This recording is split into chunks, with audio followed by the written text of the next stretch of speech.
अजीब हुकूमत है ये, समझ में नहीं आता इनके जहन में क्या है, और हम यकीन करें तो किस चीज पे करें? क्या हम यकीन उस बात पे करें जो कागजी तौर ये सुप्रीम कोर्ट के सामने रखते हैं, या हम यकीन उस बात पे करें जो आंखों देखा हाल हमारे सामने है? सुप्रीम कोर्ट में जब ये वहां पे अपना मौकूफ रखते हैं तो कहते हैं सारा कुछ ठीक है। इस तरह के हालात जम्मू कश्मीर में कभी देखे नहीं। वहां अमन ही अमन है, चैन ही चैन है, खुशी ही खुशी है, कोई परेशान नहीं है, कोई नाराज नहीं है, किसी तरह की पाबंदी नहीं है। लोग खुलेआम जमहूरियत का ऐसा फायदा ले रहे हैं जैसा फायदा इनको कभी मिला नहीं। लेकिन फिर हम देखते हैं कि जमीनी सतह पर हमारे साथ क्या हो रहा है, और फिर हम मजबूर होते हैं पूछने पे कि बताएं ना, कभी तो आप सच बोलिए। अगर वाकई जो आपने सुप्रीम कोर्ट में कहा वो सही है तो आज हमारे ऊपर पाबंदी क्यों? मेरे जनरल सेक्रेटरी साहब आज कहां हैं? मेरे यूथ के सूबाई सदर कहां है? मेरा जोनल प्रेसिडेंट कहां है? मेरा साबका फाइनेंस मिनिस्टर और सीनियर साथी राठौर साहब वो कहां पे हैं? मेरे साबका वजीर और सीनियर साथी सकीना यत्तू वो कहां? और इस तरह और भी हैं जिनके मैं नाम ले सकता हूं। हम मज़ार शोहदा जाना चाहते थे, वहां पर शहीदों को खिराज अकीदत पेश करने के लिए, कोई जंग करने नहीं, कोई मुल्क के खिलाफ आवाज उठाने नहीं, कोई वजीर आजम या किसी और के खिलाफ कोई तकरीर करने नहीं। वहां पे उन शहीदों के कब्रों पे हम फूल डालते, फातिहा पढ़ते, उनको याद करते, और फिर पुरअमन तरीके से जिस तरह हमने हर साल किया था 2019 से पहले, अपनी गाड़ियों में बैठते और वापस आ जाते।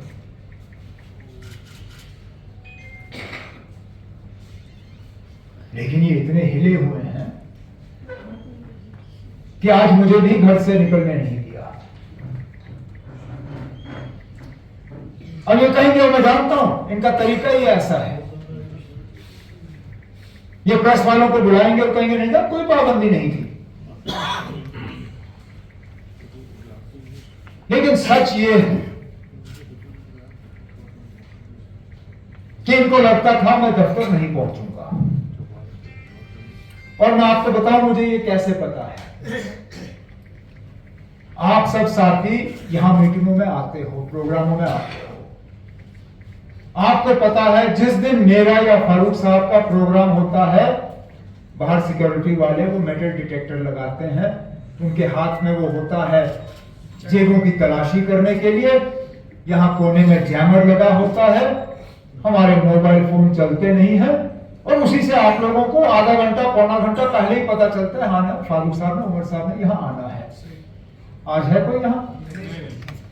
नहीं है ना? तो उसी से आपको पता चल जाता है कि ये प्रेस वालों को जितना भी कहें कि इनके दफ्तर में कोई पाबंदी नहीं थी, इनको कोई ये नहीं था जहन में कि ये मुझे यहां दफ्तर आने देंगे। मैंने सोचा ये मेरी गाड़ियां बंद करेंगे, मैं खुद ब खुद चुप हो जाऊंगा।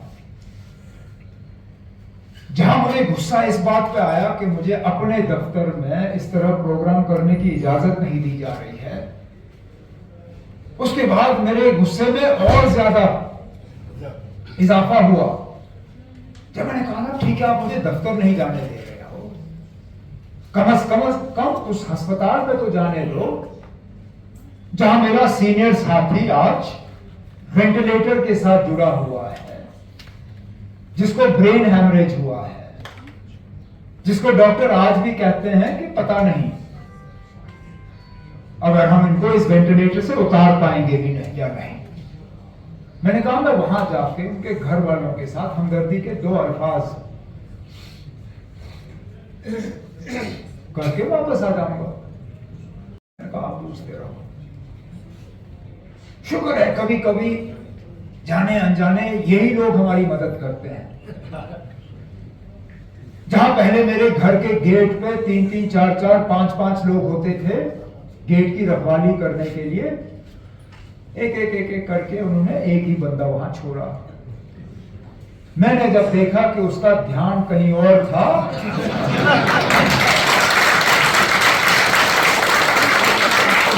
मैंने जब देखा कि वो गेट की तरफ उसकी नजर थी नहीं, मैंने गेट का कुंडा उठाया और मैं फरार हुआ। अब अगर इन्होंने ये मेरे ऊपर मेहरबानी नहीं की होती, अगर कायदे के तहत इन्होंने वही 5-7 लोग रखे होते, तो अगर एक का ध्यान इधर होता कहीं और, बाकी 4 तो गेट के तरफ देख रहे होते, मैं नहीं निकल पाता। शुक्र है एक ही बंदा रखा, उसकी नजर कहीं और मैं दफ्तर पहुंचा।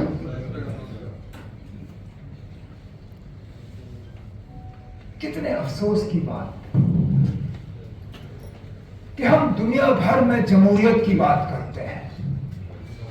अमेरिका जाते हैं तो जमहूरियत, विलायत जाते हैं तो जमहूरियत, फ्रांस जाएंगे तो जमहूरियत। लेकिन जब वाकई जमहूरियत को जिंदा करना होता है तो होता नहीं। अब जैसे मेरे बाकी साथियों ने यहां कहा, आखिरकार 31 में जिन्होंने शहादत दी, किस लिए दी? शख्सी राज के खिलाफ इंसाफ हासिल करने के लिए, अंग्रेजों के खिलाफ, यहां अपनी आजादी हासिल करने के लिए। बाकी मुल्क में जिन लोगों ने शख्सी राज के खिलाफ मुहिम चलाई हो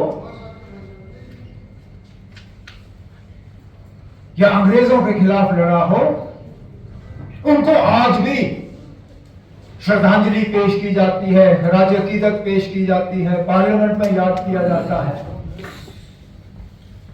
लेकिन यहां पे जिन लोगों ने उसी तरह का मुहिम चलाया,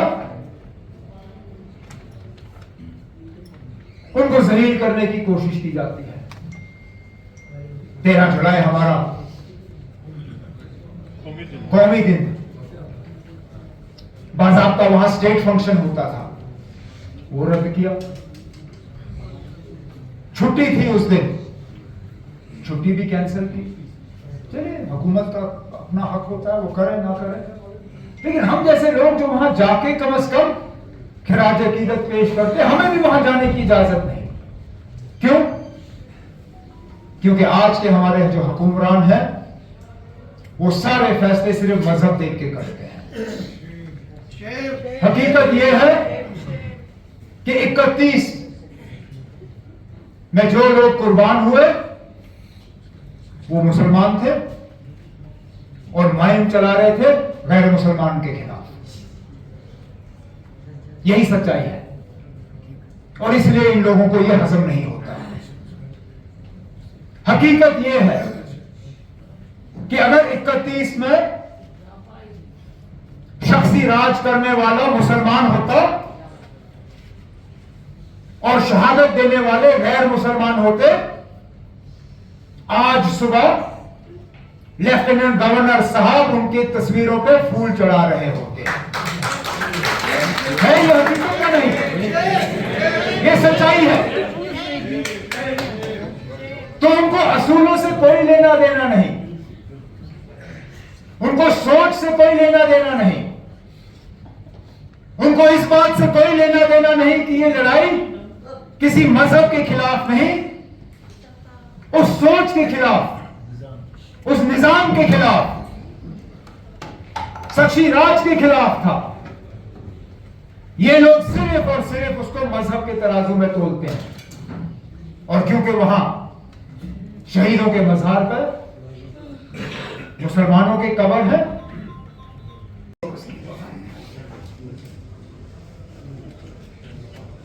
फिर ये दुनिया भर में कहते हैं कि हिंदुस्तान में मजहबी भेदभाव नहीं।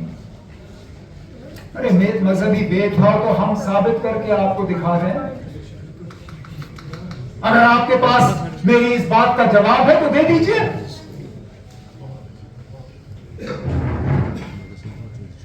अगर मैं गलत हूं तो साबित करके दिखाइए कि मैं गलत हूं।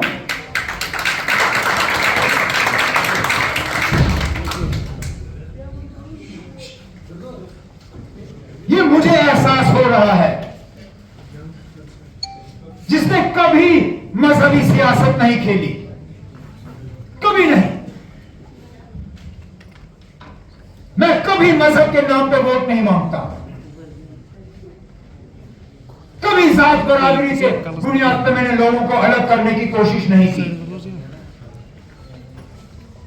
जब मुझ जैसे बंदे को यह महसूस होना शुरू हो जाए तो बाकियों के दिलों पे क्या बीतती होगी।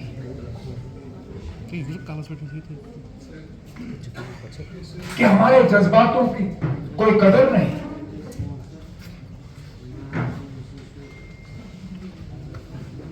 कि हम जो सोचे सो सोचे, लेकिन हमें अपनी बात खुल के रखने की इजाजत नहीं।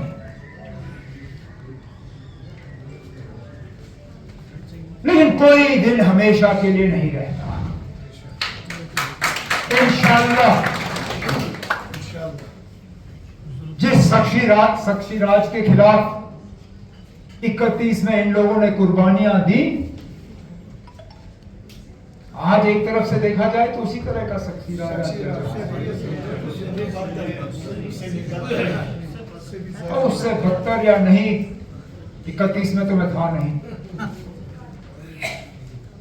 31 में तो मेरे वालिद साहब भी पैदा नहीं हुए थे। शायद ही हम में से कोई है जो उस वक्त जिंदा था। तो मैं तो कम से कम ये नहीं कह सकता हूं कि वो दिन ज्यादा बदतर थे या ये थे, लेकिन इतना मैं जरूर कह सकता हूं कि उस वक्त भी इसी तरह का निजाम था, आज भी उसी तरह का निजाम है। लोगों के हाथों में वापस लौटा दिया जाएगा और हम अपनी लड़ाई लड़ते रहेंगे, क्योंकि हम असूलों की लड़ाई लड़ते हैं। हम धोखा नहीं देते, हम उतना ही वादा करते हैं जितना हमें लगता है कि हम हासिल कर सकते हैं। जब 2019 का हुआ, बहुत दबाव आया हम पे, आप कुछ और करो, सड़कों पे उतरो, एहतजाज करो। अखबार वाले हमसे पूछते थे आप लोग क्यों नहीं रास्ते बंद करते हो। हमने कहा उससे हमें नहीं मिलेगा जो हमें चाहिए। हमें कानून का साथ लेना होगा, आईन का साथ लेना होगा, हमें जमहूरी तरीके से अपनी लड़ाई लड़नी होगी। उस वक्त ये क्या कहते, कुछ नहीं निकलेगा। लेकिन लड़ाई की पहली ब्यूगल तो बज गई। अब मामला सुप्रीम कोर्ट के सामने है और जजों ने कहा कि हम फौरी तौर इस पे सुनवाई जो है रोज बरोज करके इसको मुकम्मल करेंगे। अब बजाय ये कि लोग कहेंगे अच्छी बात है, चलो शुरू हुआ। अब कुछ लोग कहते ना आज अचानक क्यों सुन रहे हैं, जब नहीं सुन रहे थे उस वक्त भी आप परेशान, अब जब सुन रहे हैं आज भी आप परेशान। में कुछ काला है तो ना वो इस तरफ से जीतते सकते हैं ना उस तरफ से।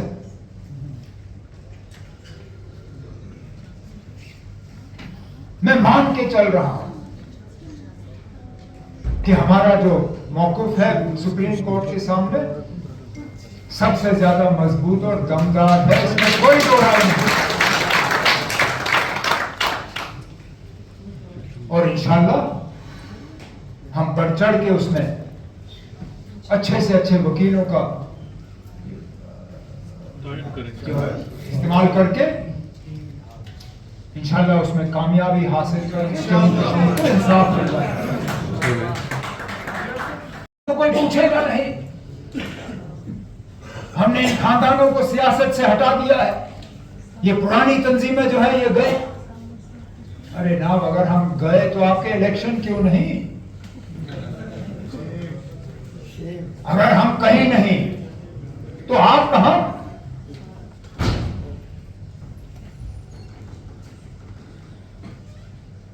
हिम्मत नहीं है इन बीजेपी वालों को कि ये लोगों का सामना करें, है नहीं? इसलिए फिर इंतजामिया के पीछे छुप जाते हैं,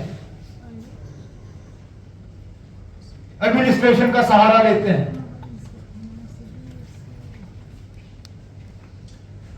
नहीं तो मुझे बताइए, सुप्रीम कोर्ट में कहते हैं कि सारा कुछ बिल्कुल ठीक है। अगर सारा कुछ बिल्कुल ठीक है तो 5 साल क्यों हो गए हमें अंडर गवर्नर रूल? क्यों हो गए? इसलिए तो मैं कहता हूं कि जो ये लिखते हैं और जो आंख के सामने हम देखते हैं, दोनों में जमीन आसमान का फर्क। डरे हुए हैं ये बीजेपी वाले, इनको खुद पता है कि आज के दिन पे अगर असेंबली के इलेक्शन हुए ये 10 का नंबर भी पार नहीं करेंगे। और अगर मैं गलत हूं तो इलेक्शन करके मुझे गलत साबित करिए।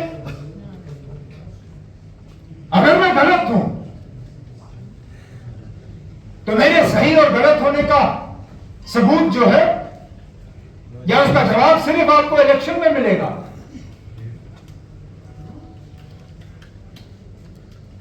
पार्लियामेंट के इलेक्शन आपने कराने ही कराने हैं, उसके साथ असेंबली के इलेक्शन भी करा लो। दूध का दूध, पानी का पानी, जैसा होगा देखी जाएगी। लेकिन देखना, वो भी करने की हिम्मत नहीं रखते। उस वक्त भी छुपेंगे इंतजामिया के पीछे, जिस तरह पिछले 5 साल से छुपते आए हैं। लेकिन हम घबराएंगे नहीं, हम मायूस नहीं होंगे, हम परेशान नहीं होंगे।